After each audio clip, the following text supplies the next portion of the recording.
Tanambao-Tsirandrany distrikany Bekily matory analany ponina ny tompo mifampiororona sy ny fatiolona.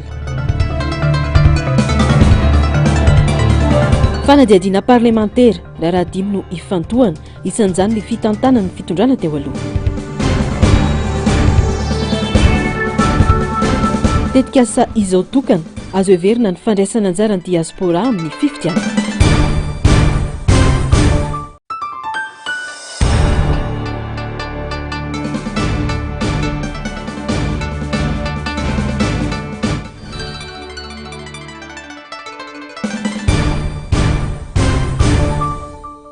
Manatra ny fiarabana tompoko klasy sy tompoko vavy tonga soa ato anatin'ny fotoanan'ny fampahalalam-baovao eto amin'ny fahitalavitra MBS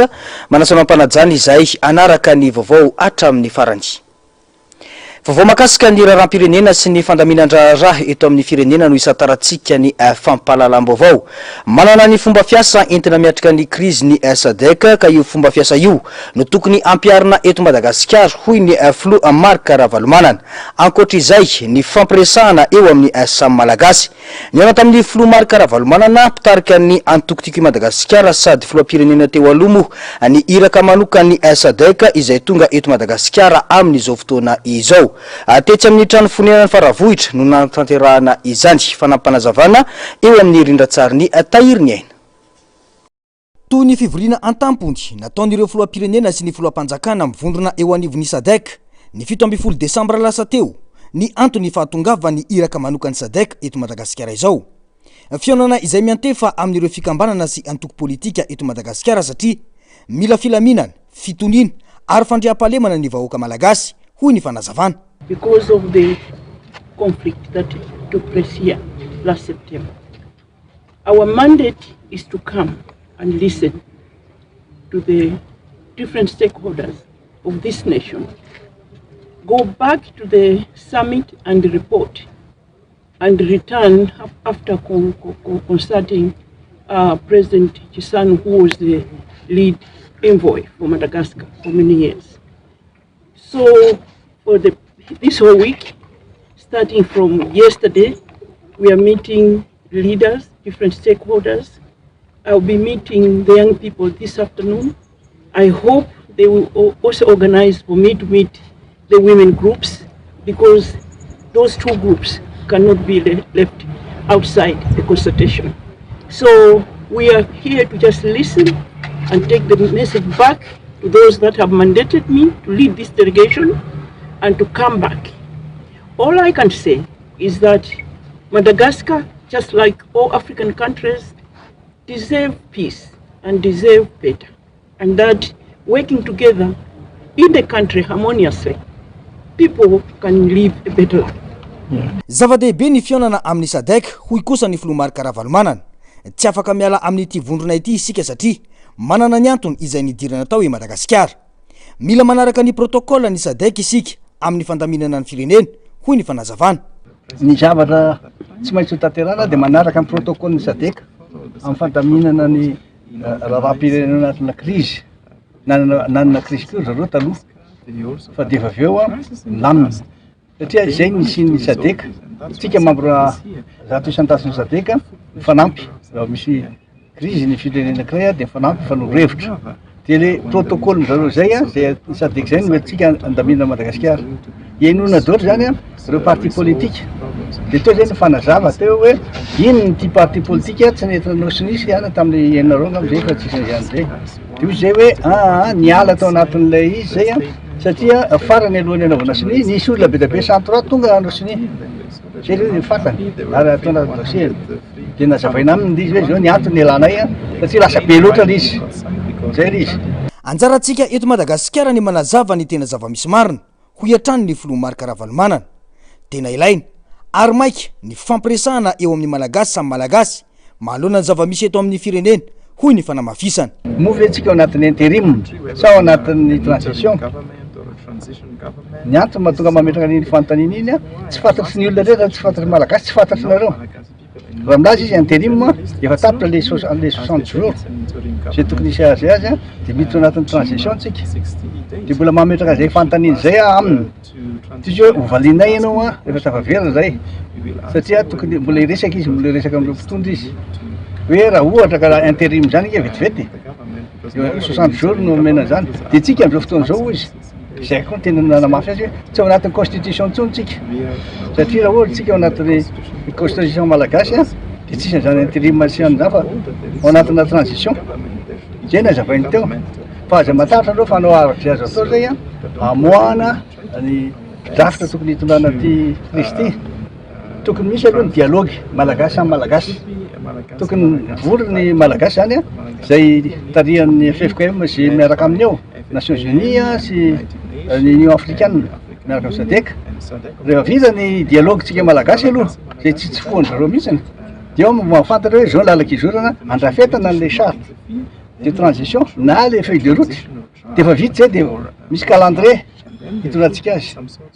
efa niezaka aloha zany ny fitondrana nanao zay andaminana ny jirama ny jiro sy ny rano fa le problème politique am'izay zany zao no tokony hifatohana zany hoe le dialogue a de ahoana ny tokony afantarina tsara ny fotoana anaovana azy a de inona sy ina aby ny olona tokony handray anjara amin'izy de izy hoe misy ireo le vehivavy sy le tanora zay nanao zay azo atao nefa ohatrany tao adino isan'ireo antoko politika miezaka mandray anjara mavitrika amin'ny fikatsahana vahaolana maharitra ho an'ny firenena miaraka amin'ny SADC ny antoko tim no mafisy ny filompanolorona raha teo izany nandritra ny fiaonana tany Tomasina fa antoko tia ny vahoaka malagasy sy tia any Madagasikara ny tim izay tarihiny sy ny mpikambana ao aminy mandrisika ny fifampiresahana sy ny fampianona eo amin'ireo mpisehatra politika rehetra ho fanampina any Madagasikara iverina tanteraka amin'ny lalàna ny fitoniana ny filaminana ary ny fandriam-pahalemana maharitra no tanjon'ny SADC tonga eto ho iatrany ny filoha Marc Ravalomanana fa natao iarovana ny olom-pirenena fa tsy natao anandevozana azy sanatria ny fanoratana anarana biometrika ary anamorana ny fiainam-bahoaka hoy ny filohan'ny fanavozana ny repoblika dingana lehibe iadina amin'ny osika fa indrindra anampy amin'ny fanatanterahana ny fifidianana ny fananana fahizina raha ny fanazavana maro ireo mpamatsy vola no manohana ny tetikasa izao tokana profo izao famivena ny fahatokisany sehatra iraisam-pirenena ny fitondrana izay mijoro raha ny fanazavana fanadiadiany Narcisse Karazafy sarisindra-tsara ny ambola avatsara dingana iray lehibe makany amin'ny fanavaozana ny fanombohana ny tetikasa biometrika izao tokana tetikasa azahoan'ny olom-pirenena tsirairay ny fahizina ara-dalàna mialohan'ny taona 2024 ny andragitra azo avy amin'ny fanoratana anarana biometrika no antotanisa ofisialy entina manavao ny sehatra maro toy ny sosialy ny ekonomika sy ny maro hafa efa tafapetraka avokoa ireo rafitra rehetra natanterahana ny tetikasa izay natomboka androany raha ny fanazavana nomeny ministry ny atitany ny fisoratana anarana biometrika dia dingana ahafahana manatanteraka izany satria io ny fomba enti mamantatra ny tsiraray tsy ankanavaka sady manamafy ny mahatokana azy ny fisoratana anarana biometrika ihany koa dia entina anamafisana ny fahamarinana ny angon-drakitra momba ny fahizina amin'ny alalan'ny teknôlôjia vaovao izay manome antoka sy fiarovana manoloana ny fisalasalana na ny osika manodidina ny fampiasana izany ny angon-drakitra azo avy amin'ny fisoratana anarana biometrika no antotan-kevitra nasionaly ofisialy mirakitra ny momba ny olom-pirenena izay fototra nanganana ny siamolavolana ireo politika mpanjakana entina anatsarana ny fitantananjara-panjakana sy ny fiainam-ponina ireo olom-pirenena 12 taona no mihoatra no entanina hisoratra anarana biometrika nambaran-taly mpanatanteraka ny tetikasa fa mifanindra andalana ny tetikasa prodigie sy ny politika mpanjakana amin'ny fitantananjara-panjakana anaty mangarahara azo lehibe ho an'ny Madagasikara zany a fanomboaka malagasy fankafana ny fanoratana anarana biometrika ho an'ny olom-pirenena 12 taona no mihoatra anamorana ny fanomezana ny laharana famantarana tokana antoka ananana ny fahizina sy sitrahana ihany koa ny zofeny maha-olom-pirenena zany natao dia sady anamora ny fisitrahana ny tolonjara-panjakana toy ny fanabeazana fahasalamana toana ara-sosialy sy ihany koa ireo tolotra amin'ny sehatra tsy miakana toy ny banka ny fiantohana sy ny sisa fanapahakevitra ara-politika matotra entina manatsara ny fiainam-pirenena ny fanoratana anarana biometrika maro amin'ny malagasy no mbola tsy manana fahizina amin'ireo faritra lavitra andrina tsy tokony isy ampia ihany fanoratana anarana biometrika ho ny filohan'ny fanavaozana ny repoblika satria efa nisafidy nitondra fanavaozana ny vahoaka malagasy tamin'ny alalan'ny tolona natao teny Kianja. Fantatray fa misy ahy sy resabe miparitaka indrindra momba ny laharana famantarana tokana. Ny sasany aza dia samy laza fa misy fandraisany amin'ny mariky ny bibidia any amin'ny baibolony izy ity. Ny 900 sy 900 izany. Tsy omeko tsiny zareo fa ny laharana maitsotsika koa ohatra ny 330 sy 900 angamba izy eo dia mety zay no manaitra ny zareo amin'le izy fa tiako lazaina am-pitoniana sy ampahatsorana amintsika vahoaka fa tsy misy fandraisany amin'izany velively ity tetikasa ity. Mety azo verina hoy Colonel Mikael Randrenirina ny andraisan'ireo diaspora anjara amin'ny fifidianana rehefa vita soma tsara ny fanoratana anarana ireo olom-pirenena rehetra tsy ankanavaka. Akoatra izay, mety hiova ihany koa ny fitantanana ny tsenam-barom-panjakana rehefa vita ny fisoratana anarana biometrika ho hiatran'ny filohan'ny fanavaozana. Izany hoe be da be ny zavatra hovain'iny, be da be ny zavatra hoentin'iny eto dia fandrosoana ny fanovana tanteraka ny fanavaozana ny fomba fiasa sy ny fitantanana ny firenena. Ny condition izay nataoko hoe misakana an'izay sisa fa rehefa vita ho any ny enrôlement biométrique, ny digitalisation dia afaka miroso amin'ny fifidianana koa nareo aty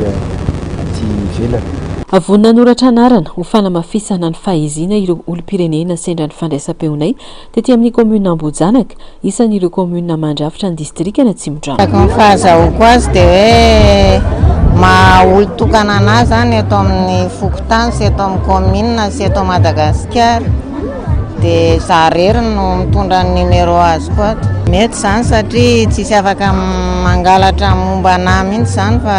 arak'ilay hoe maha-olo-tokana azy dia zarery ihany. Efa nisy ny fanentanana ireo olom-pirenena ity fotony amin'ny mazava-dehibe ity fanoratana anarana biometrika ity. Zaho tokana zany mombamomba anahy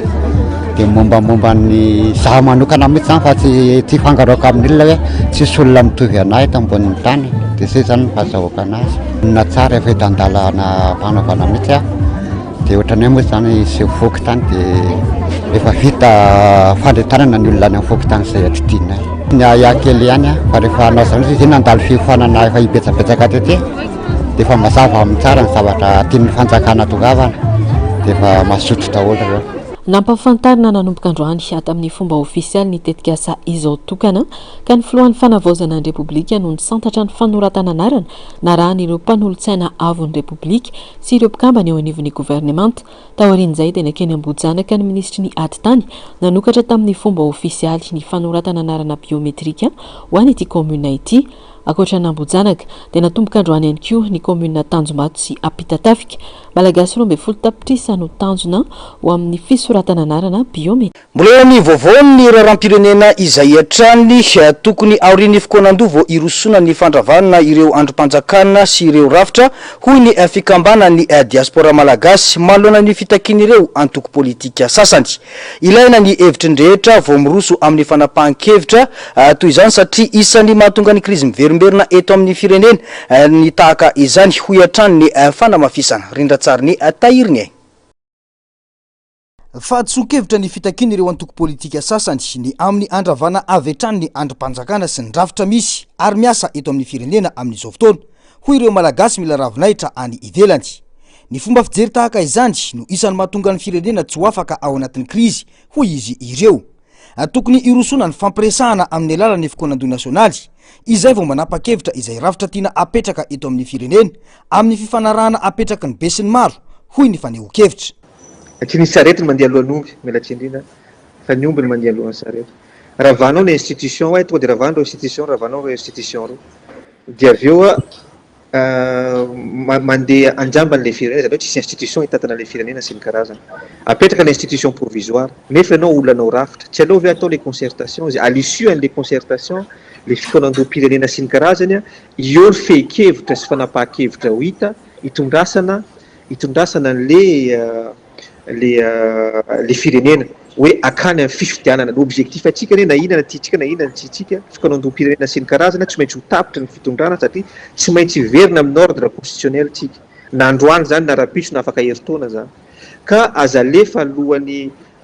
azalefa aloha sarety dia ny omby aty arina fa aleo aloha andeha inona le rafitra tiatsika apetraka inona le fikanondom-pirenena tiatsika apetraka inona ny hevitry ny tsirairay na aty amin'ny fampelezaka izay aty amin'ny diaspora zany na enareo any amin'ny any Madagasikara zany dia ao amin'izay le fekevitra ao amin'izay ny itondrasana an'le zavatra fa io foana le miverina amin'le tenintsika fa voalohany teo hoe efa betsaka izay concertation rehetrarehetra fa tsy miabotira amin'ny zavatra anankiray tsisy vokany satria inona satria izay foana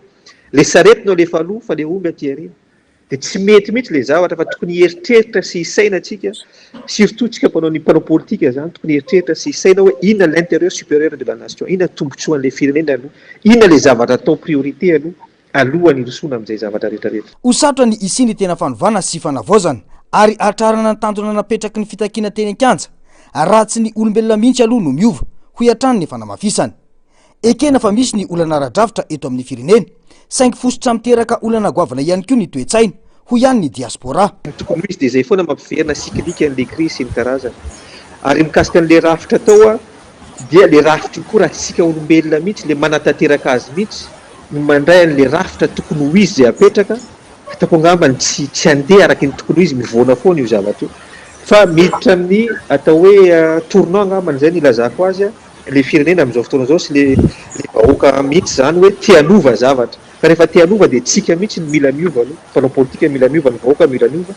dia zay rafitra eo amin'izay dia ino no apetraka le rafitra itondrasana ny firenena raha ny fantatra moa dia efa ao anatin'ny famolavolana ny fomba entina itondrana ny hevitra izy ireo ao anatin'ny fokoanandoha ny diaspora malagasy andray anjara amin'izany avokoa ny malagasy rehetra mila ravinahitra any ivelany raha ny fanazavany malagasy mananjo ho an'ny firenena izahay aty ivelany ka tsy hitazam-potsiny hoy ny fanamafisana andrasana ny toyiny tontolon'ny diplomasia kosa indray fitaovana lehibe anoanana ny fampandrosoana na ny diplomasie au service du développement no ampiasain'ny Madagasikara amin'izao fotoana izao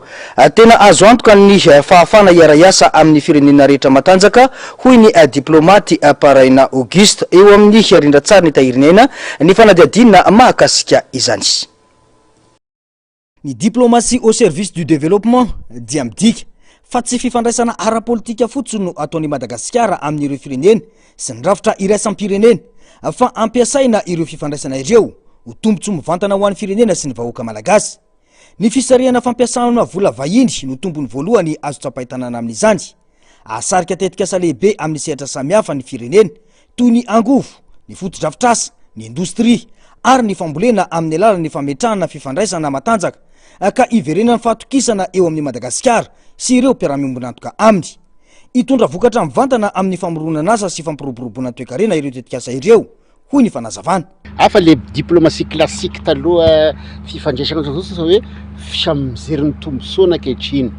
dia io zany hoe aiza ny tokony azahoasika zavatra rehetrarehetra hoe azahoana financement ena za fanany diplomasie miresaka hoe financement na environnement io le diplomatie hoe climatique izy financement climatique sy maintsy zay resaka daholo ny zavatra rehetrarehetra zany ka ny diplomatie amin'izay zavatra roavana be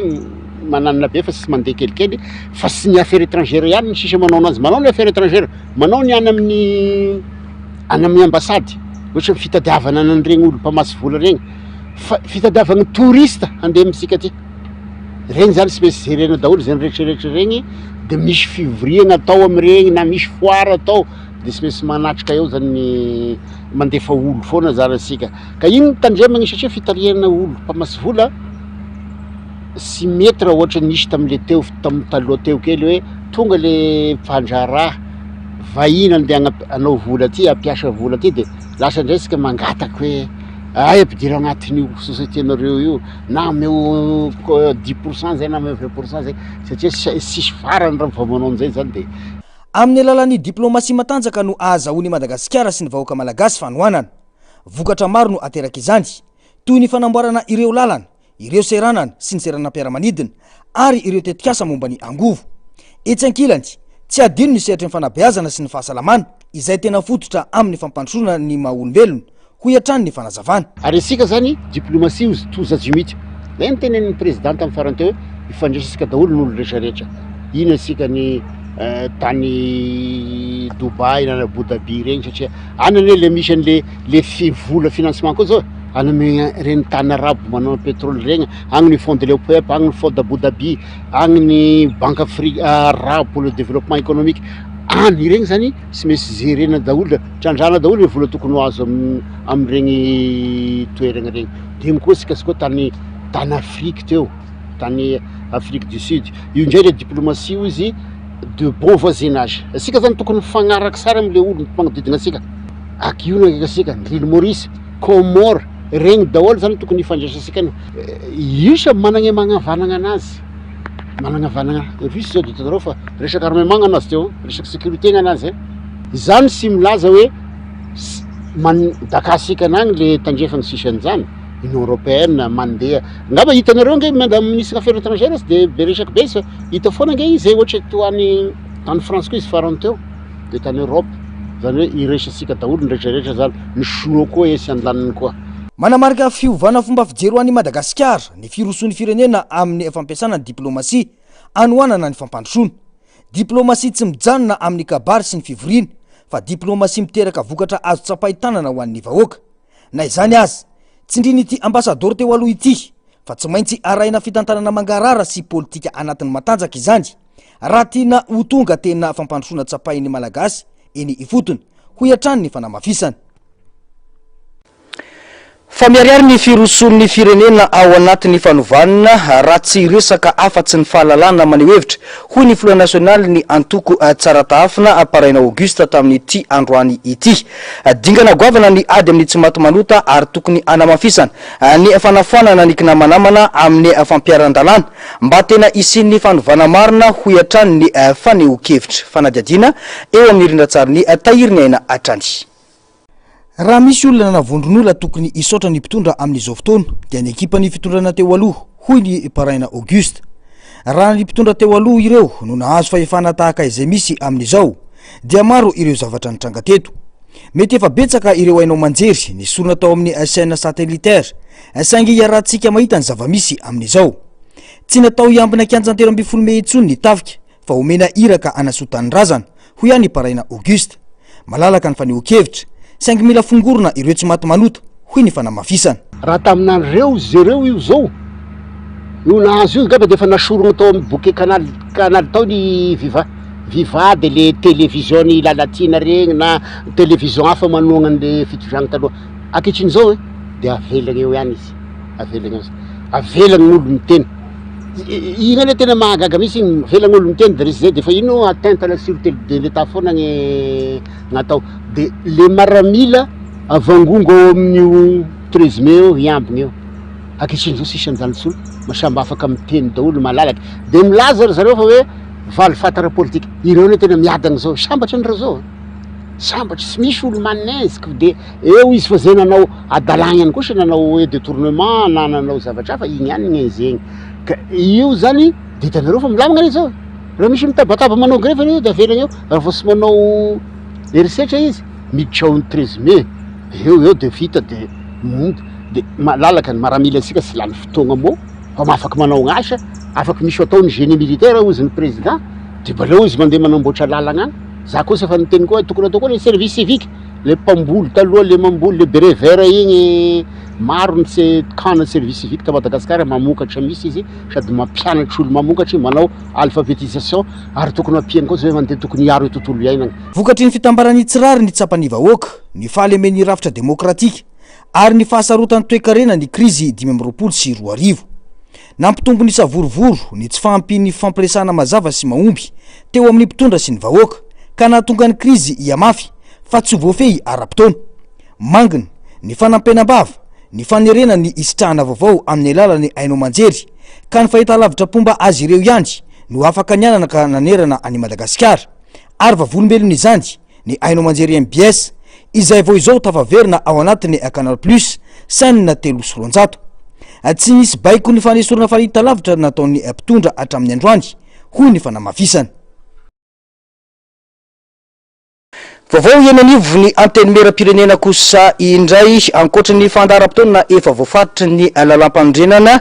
dia irosona amin'ny fanadiadina parlementaire ny fivoriana ara-potoana faharoa ho an'ireo solombavam-bahoaka. Raha misy adino no fantatra atreto fa iomana ny solombavam-bahoaka ka isan'izany ny fitantanana Andry Rajoelina. Fanampanazavana mahakasika izany eo amin'ny rindran-tsary ny Tahiriny Aina Atrany. Ny fitantanan'ny mpitondra teo aloha, ny Rara Bazy-Toliara, ny Haute Cour de Justice, ny KMM ary ny Jirama, ireo no fantatra fa ifantohan'ny fanadiadina parlementaire ataon'ireo solombavam-bahoaka. Mandritra ny fivoriana ara-potoana faharoa no iroso amin'izany ny eo anivon'ny lapan'Itsimbazaza raha ny loharanom-baovao. Efa lisy ny fampahafantarana ireo filohan'ny vondrona parlementaire izay misy eo anivon'ity lapa ity nataon'ny filohan'ny anteny mera-pirenena raha ny fanazavana. Miova mihitsy ny fomba fiasan'ny anteny mera-pirenena satria raha misy tera-mempolo amby zato izay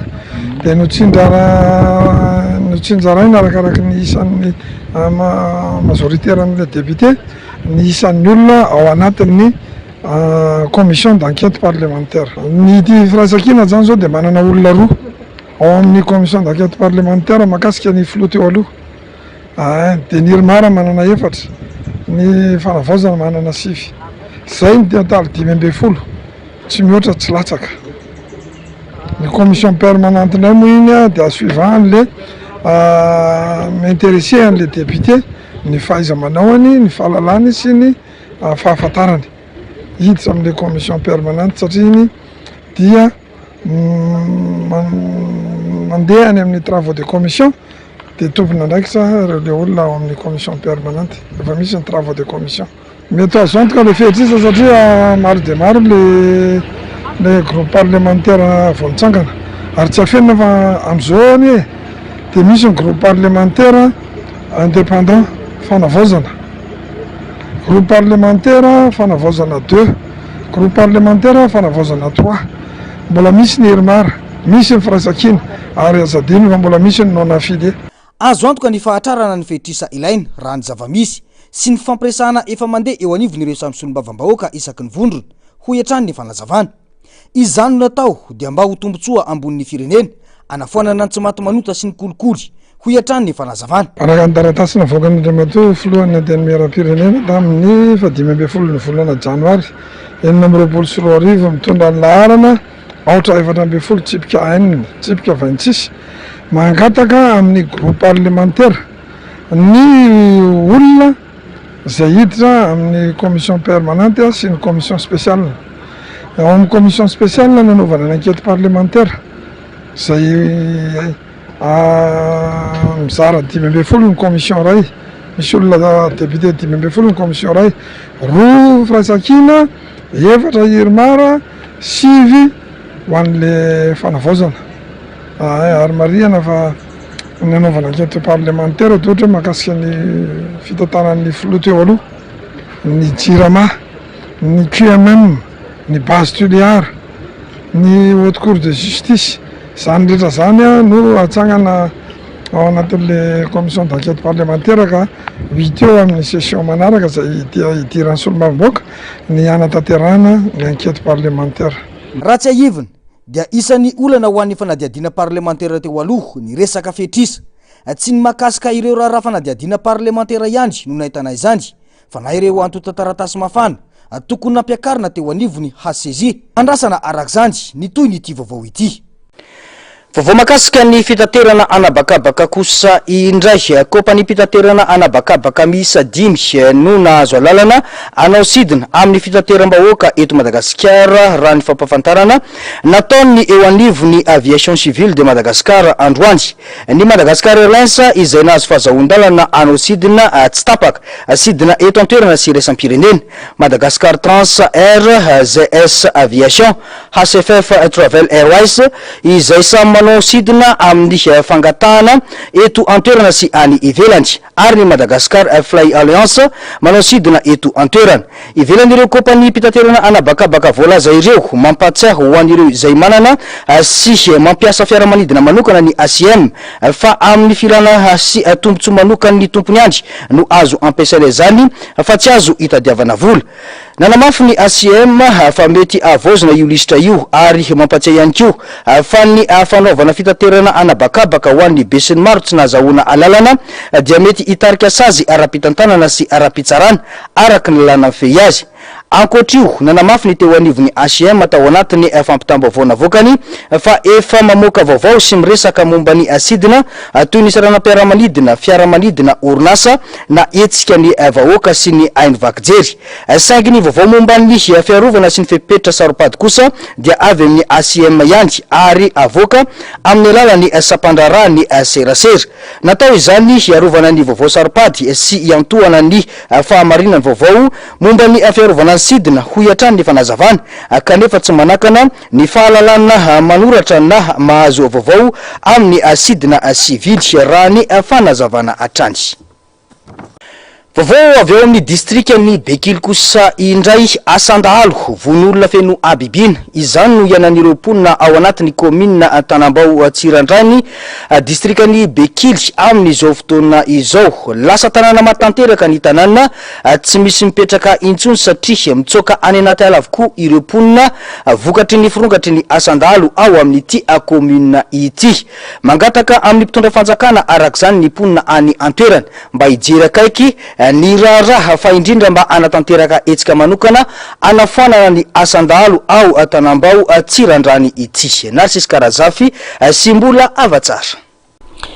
Ambolana maro zao no miaina ao anaty tepitepy tanteraka ny mponina ao anatin'ny commune Tanambao Tsirandrany distriktan'ny Bekily noho ny fanafiana amin'ny tapiadina sy tahotra vokatr'izany maro amin'ireo mponina no voatery mandao an-tranony ka matory any an'ala noho ny tsy fandriam-pahalemana dia efa nisy fatiolona maromaro tao an-toerana raha ny fanazavana ireo mponina. Manoloan'izany manao antso amin'ny fitondram-panjakana ireo mponina mba hijery akaiky ny zava-misy ao an-toerana satria nahiditra ponja ny be ny tanàna ny commune ary nanomboka teo dia nanjaka ny tsy fandriam-pahalemana. Zahay mijaly zahay atoany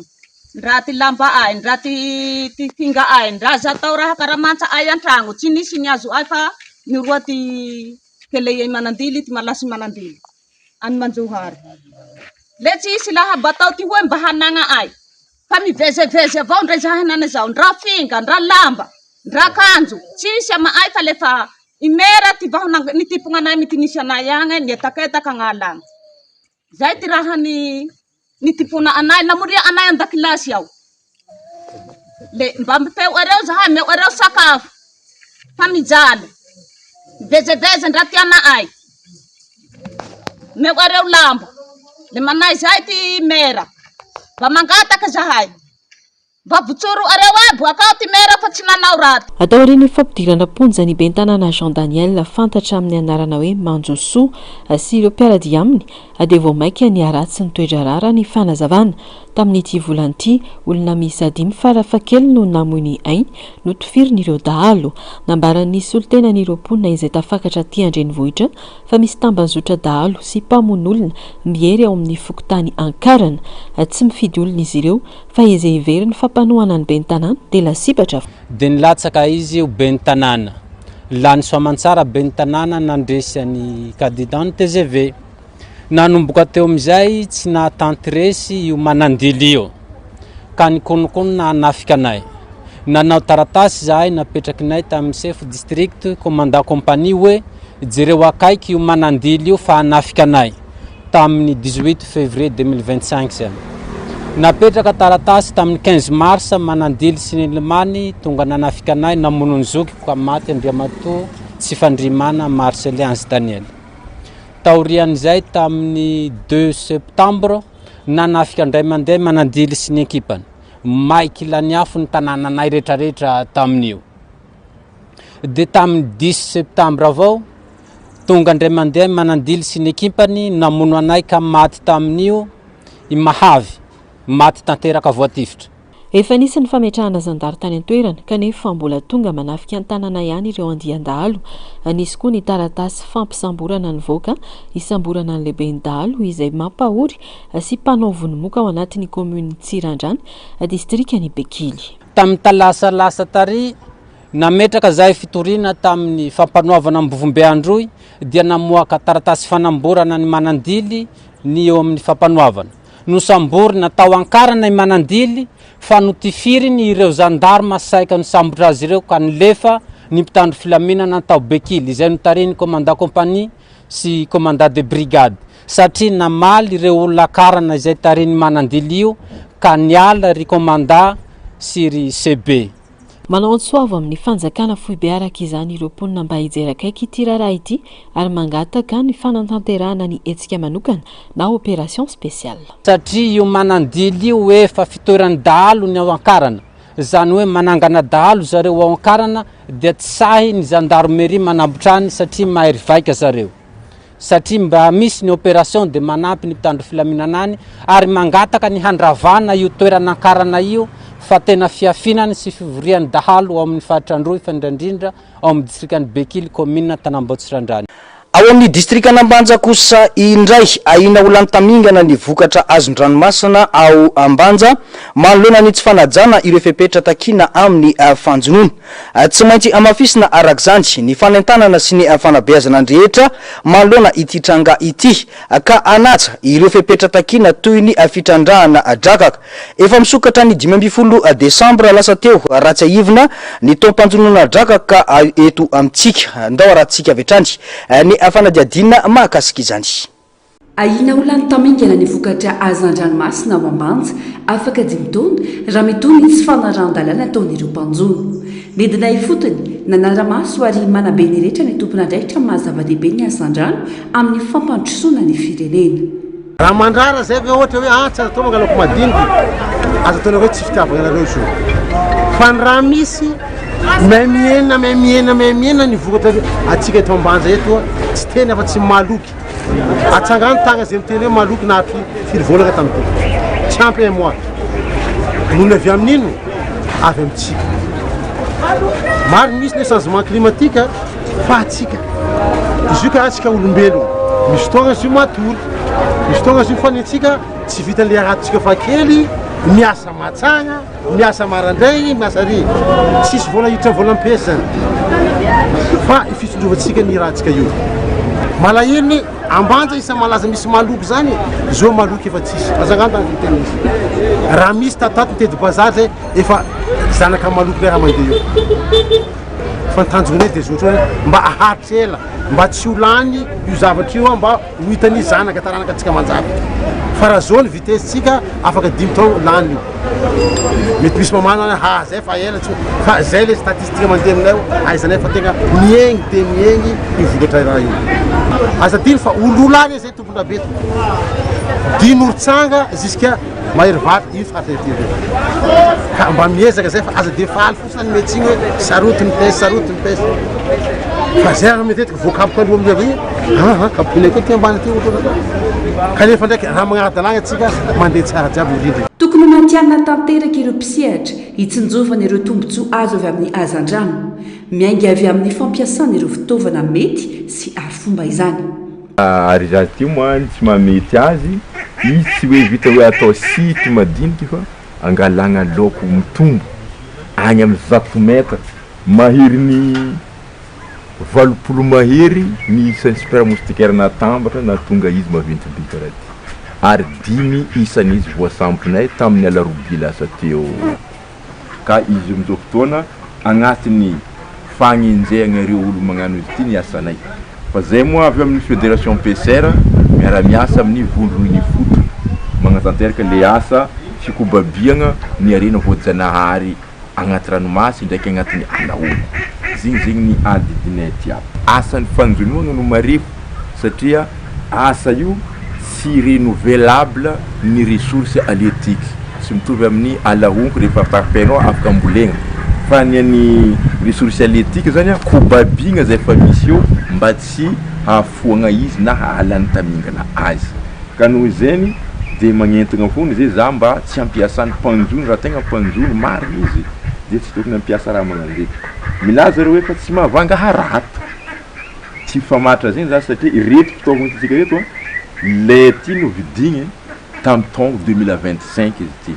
Tsy latsaka ny 80 isan'ilay. Raha ny 25 000 vidiny lay araiky dikan'izegny amin'ny 2 millions ny vangagna lay fotsiny.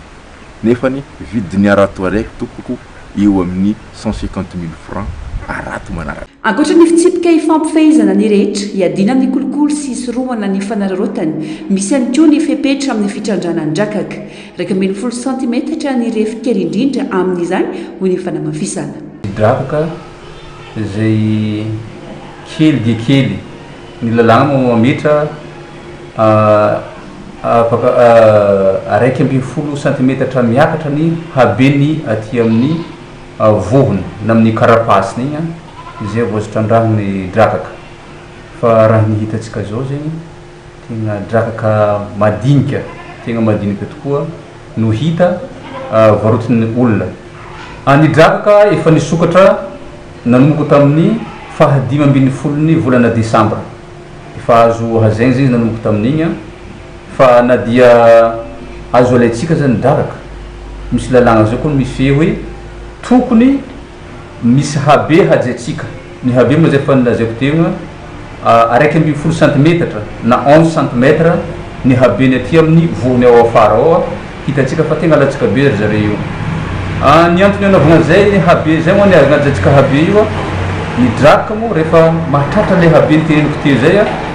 heveriny fa efa manana zanany izy agny ifotona raha vavy izy. Mariana fa nisokatra nanomboka ny 15 Desambra lasa teo ny tao-panjonona drakaka manerana nosy raha ny zava-misy tsy maraka ny filana ny azan-drano-drakaka eto Madagasikara raha oazina amin'ny tinady maneran-tany raha tamin'ny taona 2022 mahery ny 4,4 taona ny vokatra naondrany Madagasikara izay nampidi-bola raiky amin'ny 700,000 ariary. Fa isan'ny olana lehibe sedran'ireo commune manodidina Antananarivo ny aratsin'ireo lalana sy ny tsy fahafahan'izy ireo mitaky ny etratany sy ny etratrano na ny IFPB sy ny IFP. Zarisakana ho an'ny fampandrosoana tanàna izany ka tsy maintsy miandry ny famatsimbola na ny subvention avy amin'ny fanjakana FOIB ireo commune marefo hoy ny bentanàna ny commune Ambohijanaka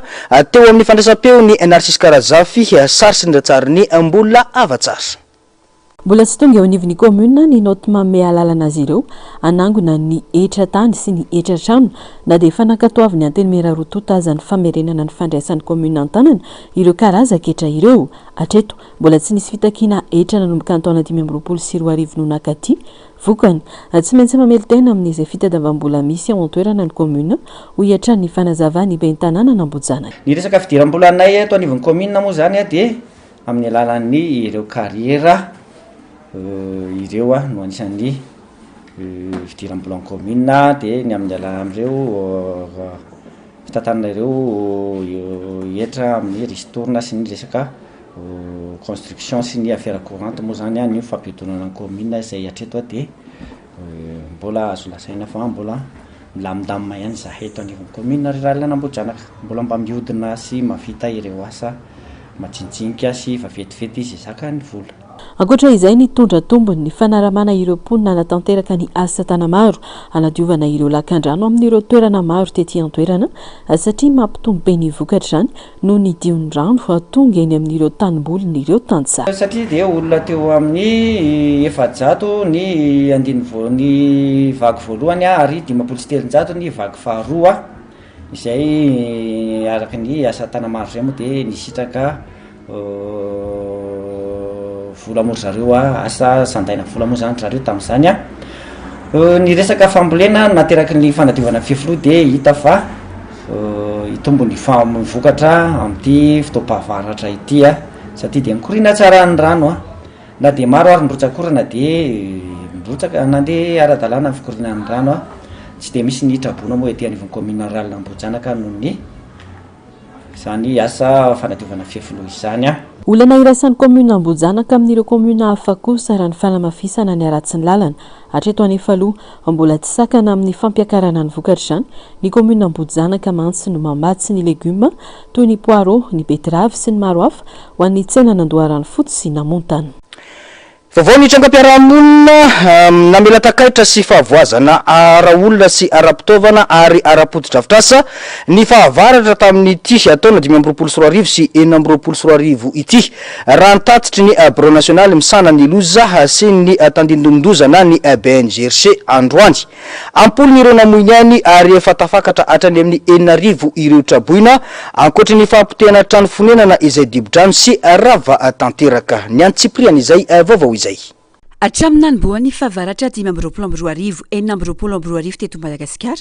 tafakatra 7.20 ireo olona namony ainy 20 no naratra raha ny tatitra ofisialy navoaka ny BNGRC na ny bureau national misahana ny loza sy ny tany ndondoza ny maraina teo tamin'ny valora sy sasany faritra 10 distrika 1.20 ary komina 1.20 no voakasiky ny andro ratsy raha ity tatitra ity goavana ny favoazana na rakolona izany ara-pototra afitrasa raha ny tarremarika mahiry ny 9,000 ireo trabona izay avy amina tokantrano 900 olona 7 kosa no tsy maintsy nafindra toerana ary 7 no mijanona ao anatin'ny tompom-pandraisana roa nisy tamin'ireo fianakaviana voakasika noho ny findramonina ny amin'ny avany na mpifanolo-bodirindrina aminy izay mandodina ny 750 eo amin'ny lafiny fototra afitrasa trano 7.20 sy 300 no dipo-trano trano 730 no simba ary 350 no rava-tanteraka raha ny firafitry ny toetry ny andro amin'ny akabeny eto amintsika ato anatin'ny andro manaraka mitoetra eto Madagasikara ny zone de convergence intertropicale na ny ZCT ny tsiokany talio araka izany no mandrafitra ny toetry ny andro amin'ny tapany avaratry ny nosy ka ampahazovana ny oram-baratra misy tangorony oram-baratra aray maso akany iray amin'ny lakan-drano Mozambika ny iray kosa ao atsinana ny Nospora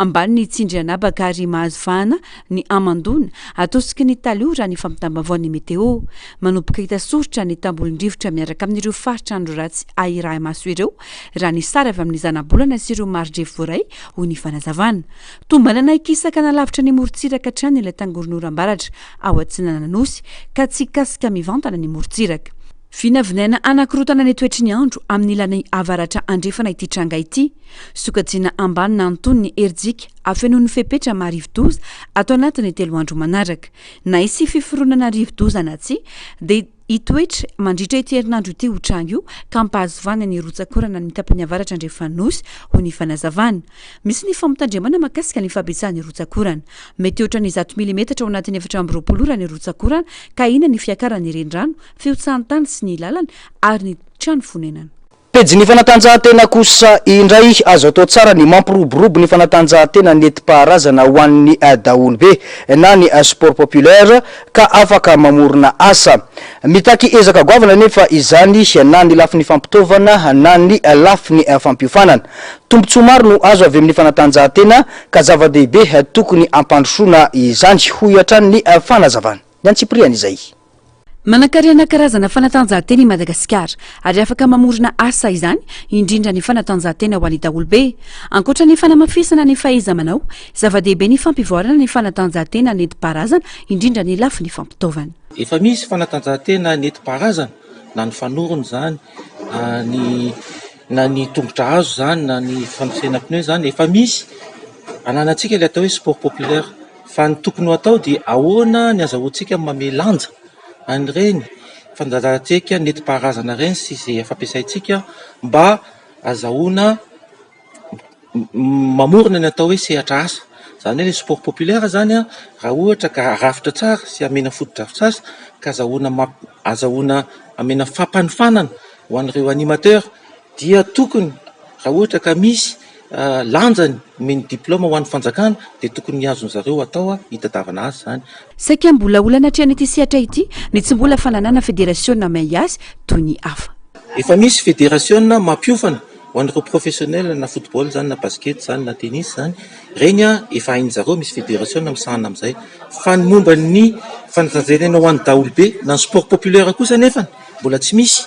zany hoe inona zany foto-drafitr'asa tokony ataontsika mba azahoana amena lanja an'ireny sport de base reny sy sport culturel na azahoantsika manao ho anay sport populaire tsy football fotsiny sport populaire na tsobato ary dia sport populaire fanorona sport populaire na ny manosika pneu sport populaire zany rehetrarehetra zany tokony ampianarina amena lanjany mba azahoantsika mampita an'izany ho an'ireo ankizy fa reny dia efa sport de base azahoany zareo spécialisé rehefa avy eo any amin'ny discipline rehefa ohatra izy ka mahazo afaka baka na ohatra izy ka rehefa lehibe tombontsoa maro no azo avy amin'ny fanatanjahantena ka mahazava-dehibe ny tokony ampandrosoana izany tena resy lahatra sy hoe faly fa hoe mahita hoe ny fanatanjahantena dia isany ahafana mitaiza vatana indrindra hikarakarana mba hikatsanany hoe ela velona ao anatin'izay indraindray misy zavatra tsotra ohatra ny fampiasana ny tongotra fotsiny hoe manao marche na marche sur place ara ilay atao indrindra moa rehefa ilay avy misakafo. Manampy betsaka koa ny information hita amin'ny internet hoe ohatrany ahoana no tokony ho fietsehana dia na ny fietretanao hoe tianao no miaina, tianao no ahoana no mavitrika, tianao no ela velona ho an'ny vady aman-janakao dia efa ampy eritreretana hoe ahoana ny fikirana amin'ilay sport. Ary rehefa manao ilay sport koa dia progressif ilay izy tsisy hoe tonga dia hoe mafy be.